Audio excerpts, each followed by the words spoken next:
What's up, y'all? Hey, happy April 1st of the month. This ain't no April Fool's, though. This ain't no joke. This is real life. It's probably going to be a lot of pranks today. Just make sure you're not going to be the butt of a prank, you know? But salute to you guys. I hope you guys enjoyed y'all's Easter. Hope you guys didn't do nothing too crazy yesterday. But salute, man. This video is about the year 24. It's the year of the Mamba. Some people might say, "What you mean it's the year of Mamba?" I know year of Mamba. It's just 2024. Well, it's the year of the Mamba, the year of truth. That Mamba mentality is super active, and we can tell by some of the things, the events that's happened so far. A lot of people have been getting the business. Especially the people that's in the industry, in the entertainment business, people who have been at the forefront of distracting people with lies, propaganda, and pushing narratives. But this is the year of the Mamba. And not only is this the year of the Mamba, this is a year to remind people about the Mamba. Everything I say in this video is allegedly. This video is for entertainment and educational purposes only. Fair use, y'all. I must say, though, the media and certain powers that be have been working overtime to erase the memory of Kobe Bryant. Um, Ever since his passing, I've sat back and watched a lot of events that's happened over time or in the last 4 years. And it seems like there's been some kind of conspiracy to erase Kobe Bryant and replace Kobe Bryant. LeBron is definitely someone who the media and the powers that be used to replace Kobe Bryant, but it's deeper than LeBron James. LeBron James is just a pawn in their chess game, because I believe that ultimately this was a ritual, allegedly, for like Kobe Bryant's death, along with Gigi and all those innocent people that was on that helicopter. That was a sacrifice. I felt like that was something to help prepare us emotionally for what was to come, which was the pandemic. Pandemic. And in the aftermath of the pandemic, I observed what was going on in the world. There's TV, the stuff that was going on in our communities. They was putting up different stuff, those little tall structures and things with the cameras and towers and stuff like that. I've watched how they made up this story allegedly that this virus was started somewhere in Asia or China, and all of a sudden this thing spread from one location to end up getting all of a sudden on this cruise ship, and then all of a sudden this cruise ship with American people, it just docks onto back to American soil, and it spreads like wildfire, like just immediately to where it was an outbreak and there's a panic now, it's an emergency, and we got to shut everything down because everybody's going to get this virus and it's going to kill them. But after observing all of this stuff and watching what's been going on, I realized there was a lot of weird stuff going on in LA and with the LA Lakers in the aftermath of Kobe's death. And not only did I observe how they were trying to destroy the legacy of Kobe Bryant, but they were also trying to destroy his accomplishments. You know what I'm saying? And it was so many different things that was going on to where it made you realize, like, wow, are they trying to really wipe the memory of Kobe Bryant away? They was pushing this GOAT stuff hard between LeBron and Jordan. They were just skipping over Kobe. Kobe wasn't even mentioned. Kareem wasn't mentioned. I made a great debate, and it's still, my numbers are still going up on that video on IG about how Kareem was never really considered the GOAT, or if he was considered a GOAT, it wasn't for a long period of time. And even when Jordan came and he accomplished what he accomplished, I think the first GOAT debate, should have been between Jordan and Kareem. Really, I mean, Bill Russell could have been in there too. Other guys would say Will, Larry Bird, but I felt like, in all fairness, if not Bill Russell, because Bill Russell was in an era where I'm not taking away from any era. I'm not going to be one like these little LeBron fanboys and say, oh, it was number of plumbers and electricians playing back then. That's BS, because they would have all got cooked by them. Those guys with the small shorts and stuff, you would have got destroyed by them, because y'all don't have the fundamentals. Flashiness and jumping high don't make you a great player. Fundamentals, your skill and your will is what makes you a great player. And these youngsters are going to learn that one day, because that's only hot right now. That's only hot for a moment when you're a high flash jumper, and you can team up with a lot of guys on your team to help highlight you, to cover up your flaws but highlight your strengths. But I felt like a lot of stuff was disappearing in regards to Kobe Bryant. His memory is like, you got to search for his highlights now. You know what I'm saying? It's like the young generation, they are so, I almost feel like it was some Men in Black stuff that was pulled in 2020, where they just put that little thing device, just wiped the memory of a lot of people. Not even just in regards to Kobe Bryant and the Lakers, but just in general.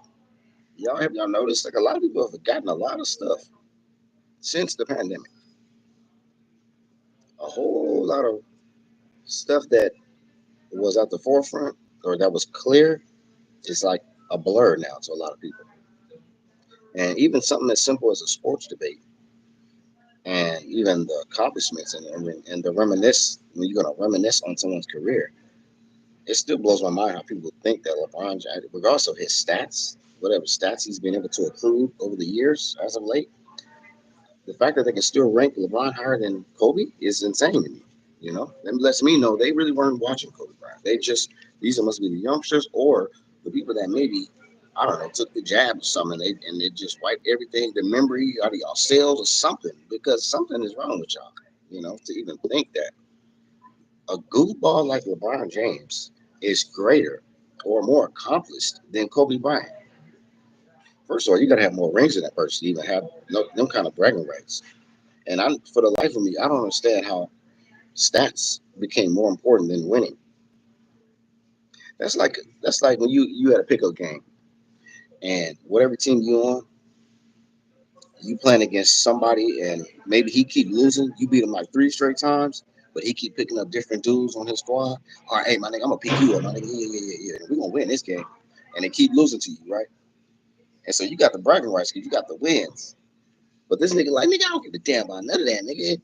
Nigga, I got 35 points. Nigga, I was averaging the last 3 games. I averaged 35 points, 20 rebounds, and 10 assists, my nigga. And 10 blocks, my nigga. I averaged a quadruple double on you, my nigga. So I lost 3 straight to you, my nigga. But my nigga, look at the stats I'm putting up. Like, don't that sound stupid? For somebody to lose consecutively or to have more losses than wins, but because he got a lot of stats in those losses, he has a greater resume. He's greater. He's a greater player than the people that was on the winning team or the person that was cooking you. Come on, man. Come on, dog. You got to make it make sense, man. I don't know who's created this train of writing people who have stats, who have a lot of stats, or who maybe passed up certain people in stats in the NBA. But because you're a stat king, doesn't make you the all-out king of the NBA. It doesn't make you the GOAT, especially when you took the route that you took. So as much overtime the media and everybody has been working to delete the memory of Kobe Bryant while trying to highlight every single thing about LeBron James, they're contradicting themselves. They're making themselves look dumb because we're seeing live and living color every year by year, what LeBron James is. He's a sore loser. He's not really as great as a leader as people make him out to be. Because if that was the case, he would have stayed with one team. He would have still been with Cleveland, and maybe he'll have multiple championships rather than having to run to different teams with a lot of top 75 players. Or the he had LeBron has had way more help than any other great. You know, let me give you another perfect example of how these fanboys contradict what they say. In one breath, they say Jordan, Kareem, Larry Bird, and all Magic Johnson. They all play with. Uh, they were all plumbers, electricians. Wasn't no talent there, right? This is what they say.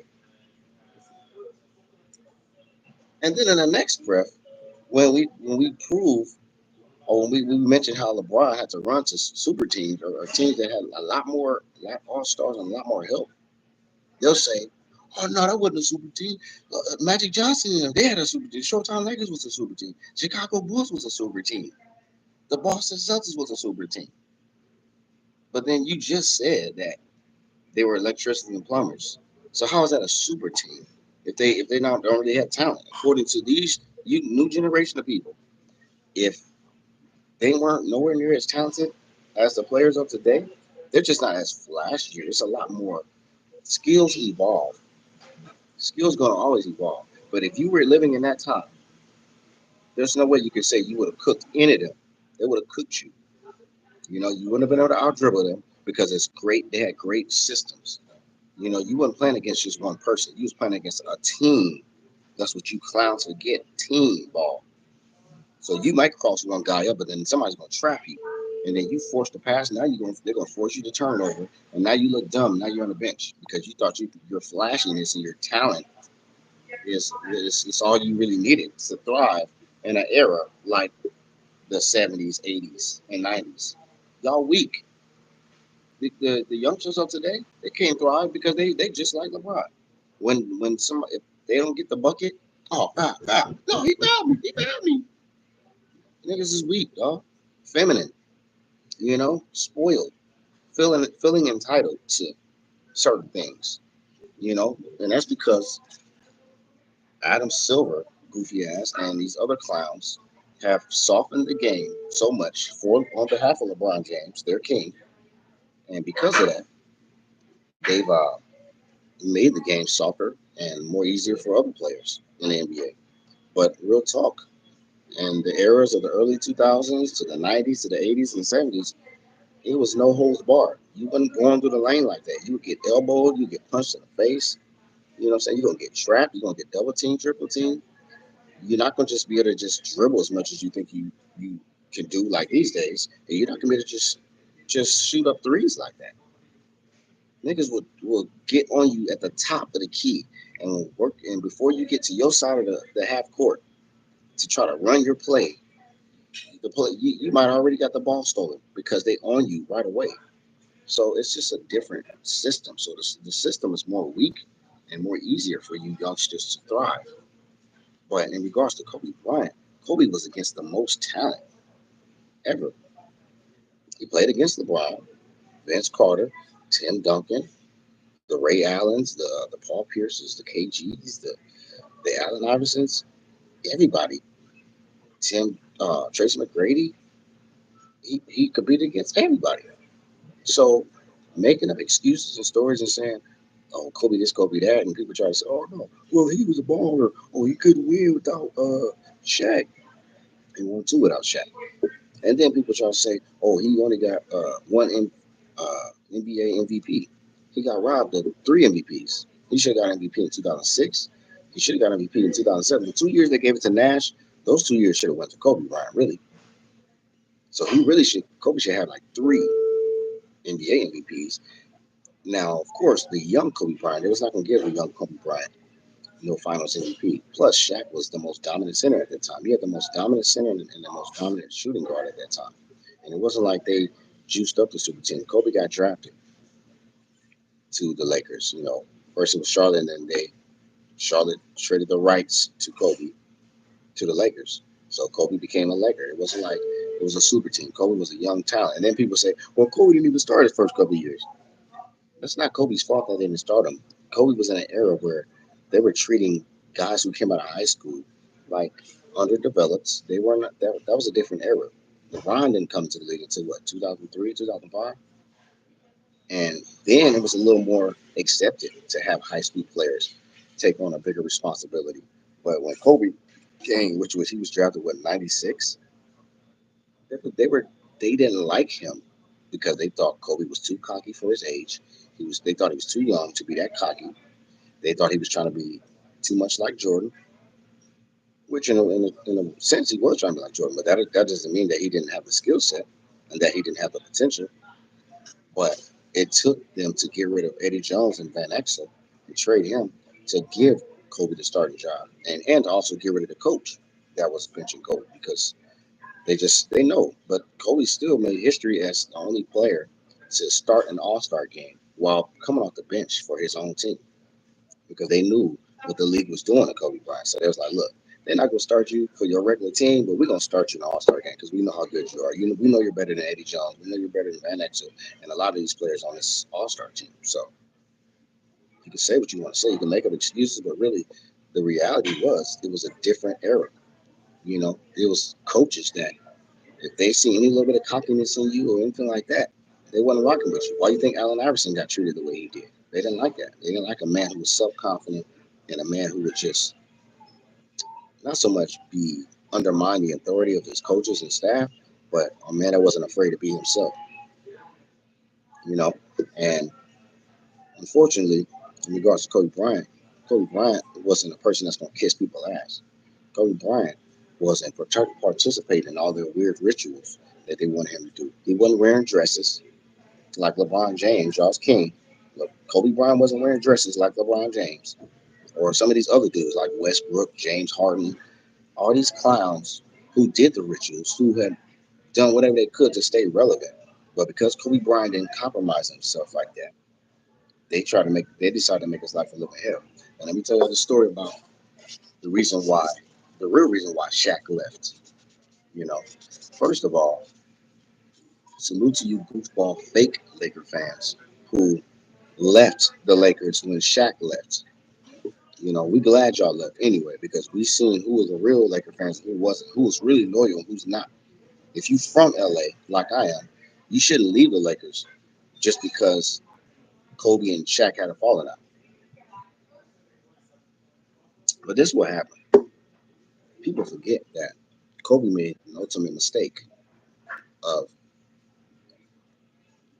snitching on Shaq and some of the other Laker players when he got caught up in that situation in Denver. There was no proof, and real ones know he didn't sexually assault that girl. But unfortunately, because they were the media and then the certain powers that be over there, and of course he was a black man sleeping with a white girl. The racist, the racism behind it made it worse to where uh, they labeled him as an R word, but really the bad thing he did was the wrong. I think the only wrong thing he did was he cheated on his wife. He shouldn't have been involved with that girl in Denver. They got groupies in every state, and all these men get approached by groupies, and a lot of these men sleep with women while they got wives. But Kobe got caught lacking, and unfortunately, they decided to come for Kobe and make an example out of Kobe Bryant. And Kobe Bryant, when his back was against the wall, he said, "Well, I don't know why y'all get on me. Shaq and all them, they be doing it too." And that's what was a problem, you know. Now, Shaq was already on a decline because in 2004 he got cooked. Detroit Pistons destroyed us, and it wasn't Kobe Bryant. Kobe Bryant wasn't the problem. Kobe was put the team on his back to try to help do something, but Shaq wasn't doing a damn thing. Karl Malone, old washed up ass, and he had an injury. He couldn't do a damn thing. Gary Payton was too slow with bad knees. He couldn't do a damn thing.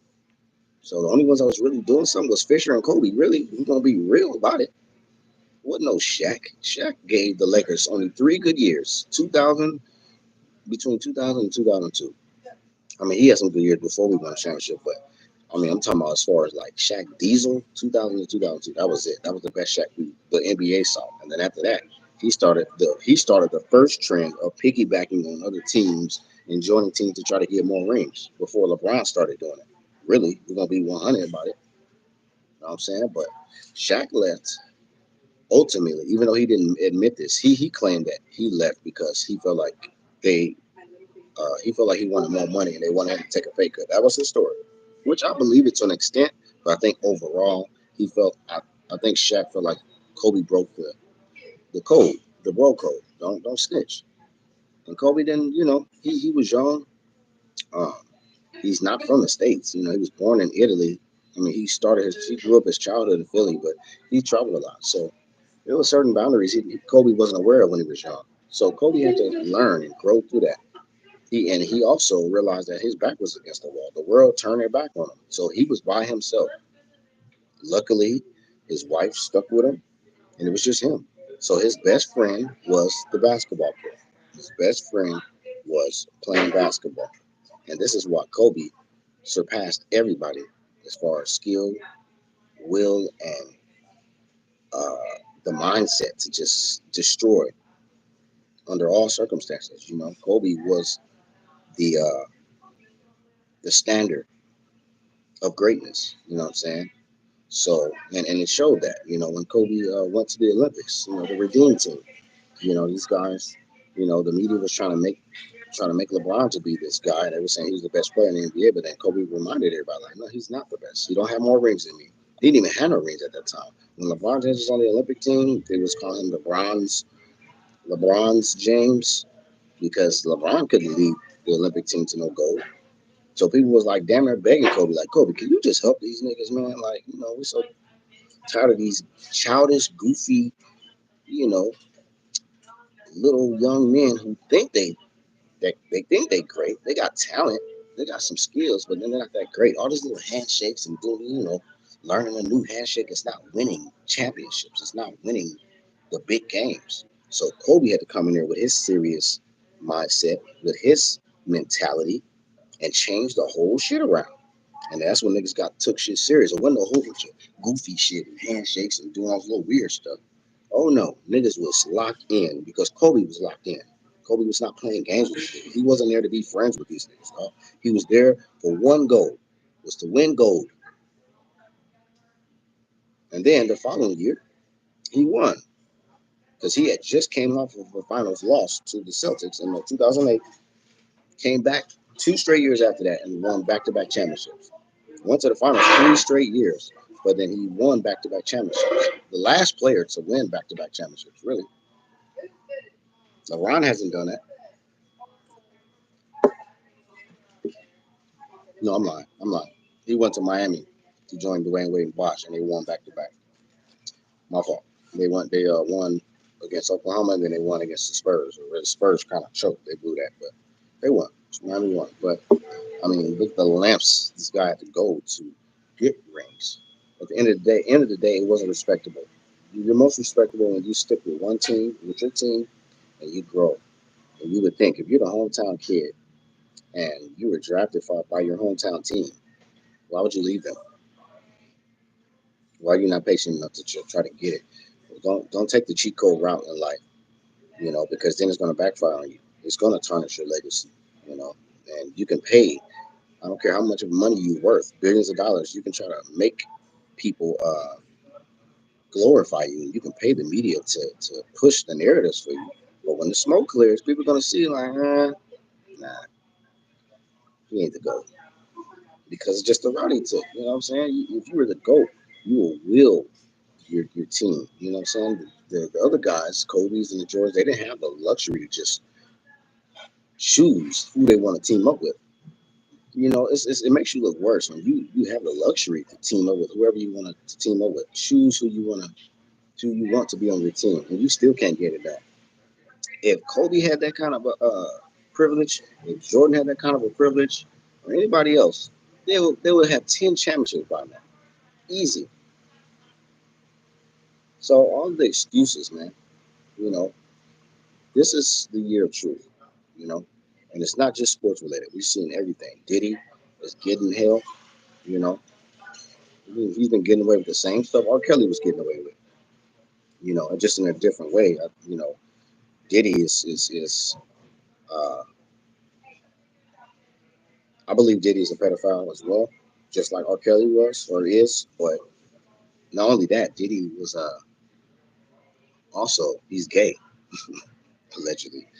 Diddy's also been sleeping with men, so he's a bisexual. He's a bisexual pedophile. That's crazy, bro.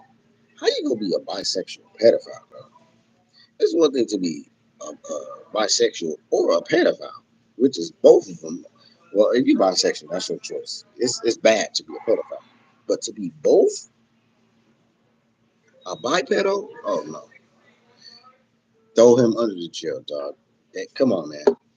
You know, why are we normalizing this type of behavior? Why are we normalizing this type of stuff? You're a man, a grown man who has a lot of money, all these beautiful women, and you feel the need or you crave boys or men? Dog, come on, man. Come on, man. You gotta make this make sense, dog. That's a sickness. That's a mental illness. That is something you gotta get help on. It's one thing to be a bisexual and you just like men, but don't start messing with boys because when you are a bisexual pedophile, that's when it's a problem. That's when it's gonna be something that's gonna happen to you because that's a predator right there. That's a predator like uh, person to. It's not even a person really. You know, you're a predator. You're a predator like entity. If you think it's okay to be bisexual and into little children, nobody want to have these conversations though. Nobody want to talk about that because you know there's a lot of people that are sick secretly, and they don't want to face the truth about that. But the truth is, Diddy, even with R. Kelly, you know, we watched this man get away with pedophilia, sexual assault, using little girls. You a whole grown man out here. You got millions of dollars. All these beautiful women. There's beautiful women that's his age. But you just ignore all these women that's your age or even 5, 10, 15 years younger. And you go 25, 30 years younger than yourself. Come on, dog. Are you serious right now? It was opposite for me. It's always been opposite for me. It's kind of been my gift and my curse. Maybe that's why I don't have kids now. Because I was, well, after, well, not always, but after a while, I became more attracted to older women. And older women have been attracted to me. So I've always had older women in my life over the last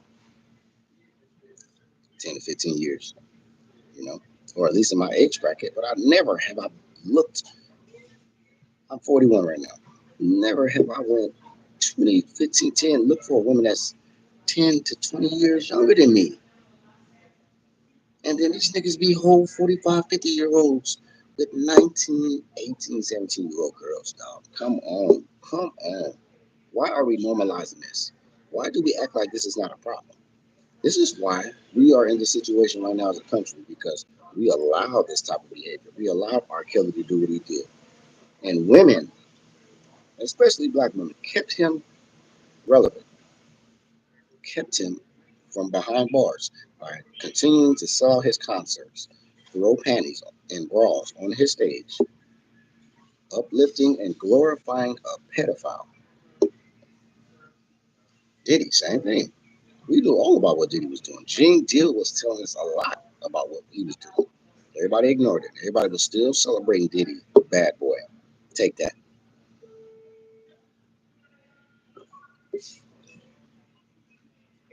So, hey man, I blame a lot of us, man. The black community got to do a whole lot better. If the black community stood on business, like they like to say stand on business. Black people love promoting and stand on business. You know, we love to jump on trends. If there's a new saying or new slogan, oh, we like to tagline it or hashtag it. But is black people really standing on business? No. Black people are not standing on business. Black people are just entertained with being a part of other people's business. She dropped the mic on that right there. Black people don't stand on business. Black people are just entertained with being a part of other people's business. We love promoting other people's business. We love gossiping about other people's business. But when it comes time to stand on business, crickets. We should have been standing on business when it came to R. Kelly. As a black community, he should have been cast out. Diddy. We should have been standing on business about Diddy. Diddy should have been cast out.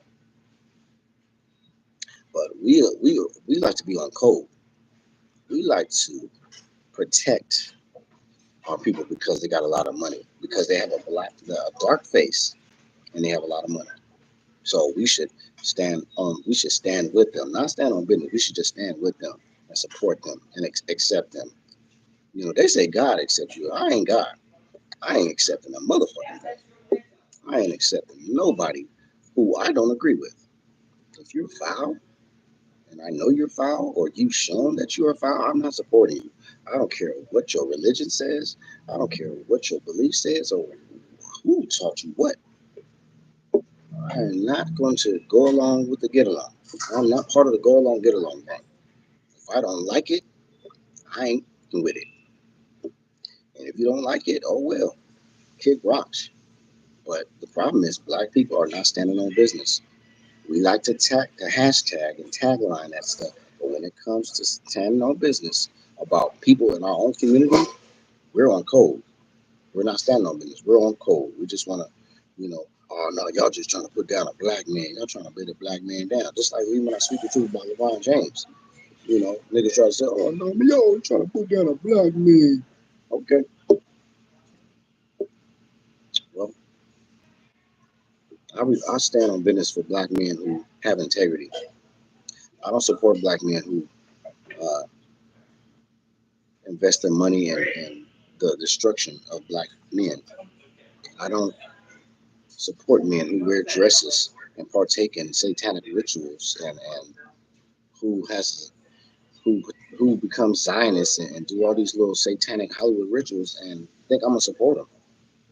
No, I'd rather support someone who might be in the lion's den or on the devil's playground, but they're standing on business though. They're there for a purpose to break the mold, to break the chains, to wake people up to certain things. So if they have to be the sacrificial lamb to wake people up to see what's really going on, I will support them. But I'm not going to support anybody who is voluntarily becoming a pawn or a slave to help promote and elevate the very thing that is destroying us. And what's destroying us? The imagery, the images that they put in our face, how they want you to be. Why they keep trying to feminize black men? Why they keep trying to put black men in dresses? Or why they got black men? Why did they have so many black men participating in these Diddy parties? Ask yourself this, man. How is it that Diddy, who is from the East Coast, who was technically a part of this East Coast West Coast stuff, who a lot of people on the West Coast wanted Diddy dead?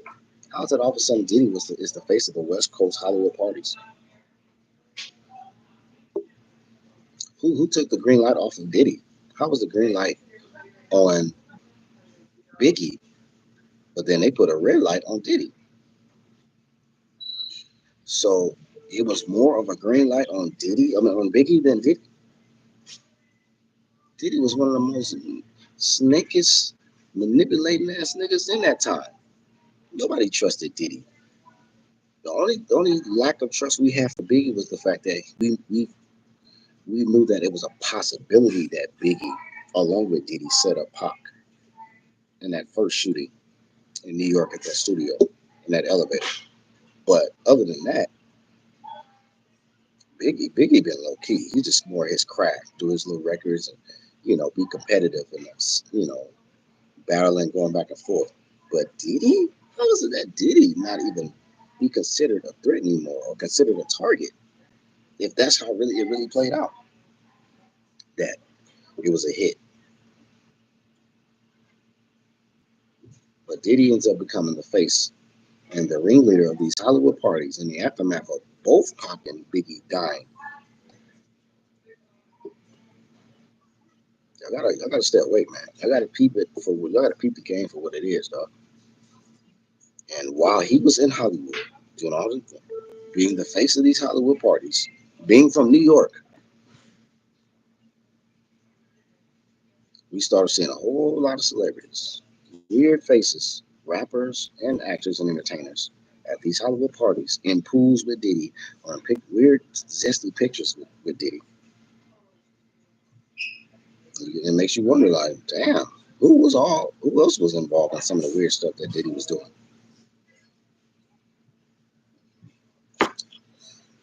Hey man, it's the year of truth, man. Cat Williams is right. It's up for everybody, Diddy and whoever else. If you file in 2024, and if you know you have done some wicked stuff that you know is an abomination, not only to yourself but the world, you gotta suffer. You gotta suffer. It's like you gonna get down and lay down now. So many people that want to be a part of something, even if it's corrupt. Long as they're a part of it and say, hey, I'm a part of this, then they'll be happy. But it's okay to be alone. It's okay to stand alone. It's okay to say no. He didn't be wanting to party. You gotta tell him no.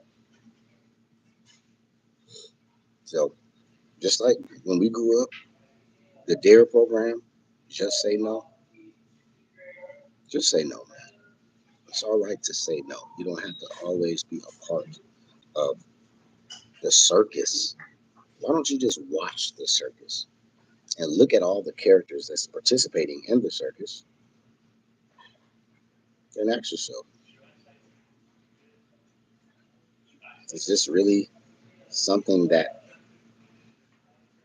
truly entertains you? Is this something that really is good for you to even be a part of? Because you can observe it without having to be a part of it. But when you're a part of it, you have no control over yourself now. You have no control of something over something that you're already a part of, that you signed yourself away to. But if you detach, if you're not contracted to any of this stuff, then you can peep game and see what's going on.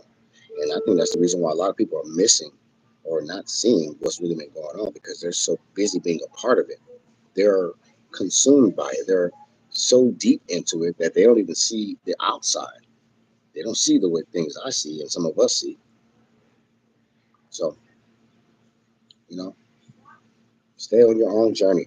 Continue to stay on your own journey. Don't start tapping into somebody else's energy and somebody else's trend because you're gonna lose sight of yourself and who you are as a person.